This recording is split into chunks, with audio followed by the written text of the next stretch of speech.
Andhra Pradesh assembly budget సమావేశాల సందర్భంగా కొన్ని మీడియా ఛానల్స్ను నిషేధించాలని కూటమి ప్రభుత్వం నిర్ణయం తీసుకుంది. అసెంబ్లీ సమావేశాల కవరేజ్ విషయంలో ఆ 4 టీవీ ఛానల్స్ను దూరంగా ఉంచుతూ ఆంక్షలు విధించింది.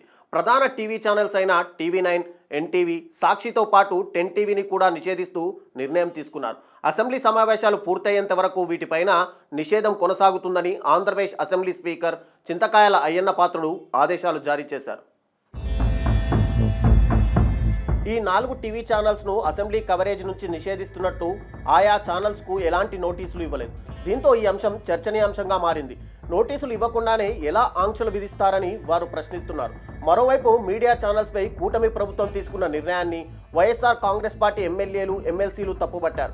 గతంలో ఏ ప్రభుత్వ హయాంలో కూడా ఇలాంటి సంఘటనలు చోటు చేసుకోలేదని మండిపడ్డారు. కూటమి ప్రభుత్వం తమకు అనుకూలమైన టీవీ ఛానల్స్కు ప్రయారిటీ ఇస్తూ మిగిలిన టీవీ ఛానల్స్ను పక్షపాత ధోరణితో వ్యవహరించడం సరైంది కాదన్నారు.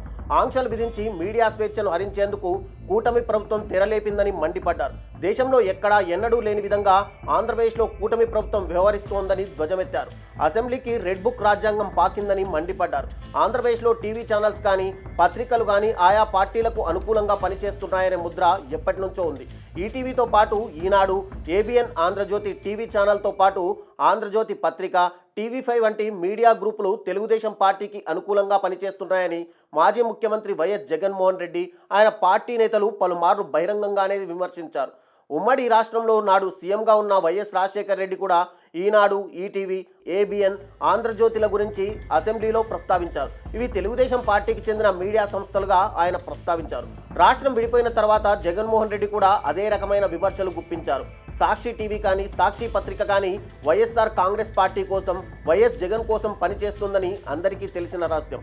వాటికి ఓనర్లు, అధిపతులు వైఎస్ జగన్మోహన్ రెడ్డి, ఆయన భార్య వైఎస్ భారతిరెడ్డిలే కాబట్టి వారి కోసమే ఏర్పాటు చేసుకున్న మీడియా సంస్థలుగా ముద్రపడ్డాయి. తక్కిన టీవీ ఛానల్స్కు రాష్ట్రం విడిపోయిన తర్వాత పార్టీ ముద్రపడిందనే చర్చ కూడా ఉంది. 2019లో అధికారం చేపట్టి వైఎస్ జగన్మోహన్ రెడ్డి ముఖ్యమంత్రి అయ్యాక టీవీ9, ఎన్టీవీ, 10 టీవీలు వైఎస్ఆర్ కాంగ్రెస్ పార్టీ కోసం, వైఎస్ జగన్మోహన్ రెడ్డి కోసం పనిచేస్తున్నాయని టీడీపీ శ్రేణులు పెద్ద ఎత్తున విమర్శలు గుప్పించారు.